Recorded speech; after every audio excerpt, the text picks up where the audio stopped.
Fall is in full swing, and if you're looking for a way to harness the many scents of the season, Alix Redmond from Calgary is Green joins us now, and you've brought down several ways to harness those scents, and we'll get to those in a second. There's about 5 of them, right? Yeah. But we are going to work on one. It is a do-it-yourself stovetop scent, is that right? Yeah, it's a fall simmering pot. So it's an alternative to candles or potpourri. And basically you just put it on the stove on low and simmer it for about 3 hours, and it just makes your house smell absolutely beautiful. And by the ingredients that I'm looking at, it looks very easy. So what are we working with for this?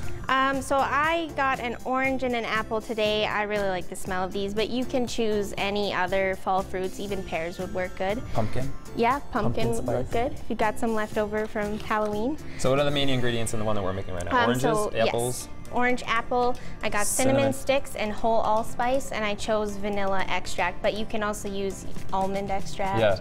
Any of your favorite smells. Can you grind down the peels into the? Yeah, or is it you could better do to that. use chunks? It's probably messier if you want to clean it up. You like but messy though? Yeah, I suppose. Do you have to? I guess you would use 1 orange, 1 apple. I guess because you are, which we will show you, squeezing them into a mason jar.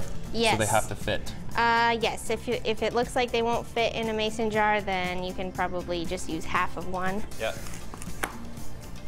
Yeah. Very smart. Or make a lot of them for yourself and keep in the fridge. So when you're adding this, I was just gonna say, do you add the whole stick? Yes, whole stick, as many as you want.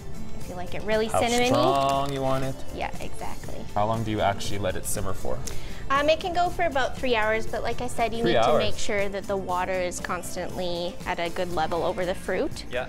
And then when it's finished, you can put it back in the fridge and keep it in there for up to 3 weeks. The final product actually looks very cool, and you were saying gift-wise, you could totally hand these out to people.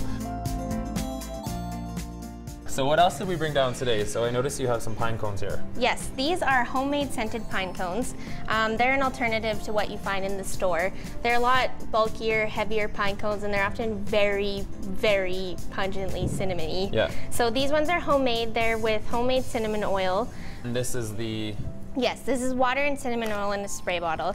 So you just leave them in the bag, give it a generous spray, shake it around gently so that they infuse. And even after you display them, you can throw them back in the bag and infuse them a bit more. And you literally could just grab those from your yard or your neighbor's yard if your neighbor has them. You know, help them out, clean his yard. Exactly. You do have to dry them out in the oven to get rid of bugs and So how long do you have to dry them out for? It can take anywhere from 1 to 3 hours, 250 degrees Fahrenheit. You just want them to open up and... Do you leave the oven door open, you were saying, or closed? No, closed. I don't know. Okay, and then once they're done that, you were saying? Yes, so once they're fully cooled and dried, you put them in a plastic bag. I threw in some cinnamon sticks as well to add to the cinnamon scent. This is my favorite by far. They're log candles, right? Yes. Very cool. Is this one log or is this many? Or branches? Yeah, there are a few different trees that were chosen for the project. So essentially you just sawed the top off and sanded it down? Yep, just make sure they were level so they don't wobble when they sit on a flat surface. And then you use a 1.5-inch drill bit, wood boring drill bit, to make sure that the tea lights fit in the top. Last but not least, the beans and the corns and the seeds. Yep, so that's just a easy way to create a sort of centerpiece for displaying your scented candles.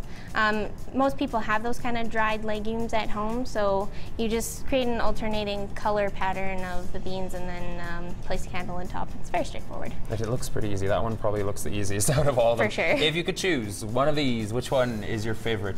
Definitely the tea light tree logs. It is? Yeah, yeah, they look so those. Great when they're lit, and put some of the pine cones around the bottom. That would look amazing on your patio, especially in the fall season, and you can actually even carry it over into the winter season.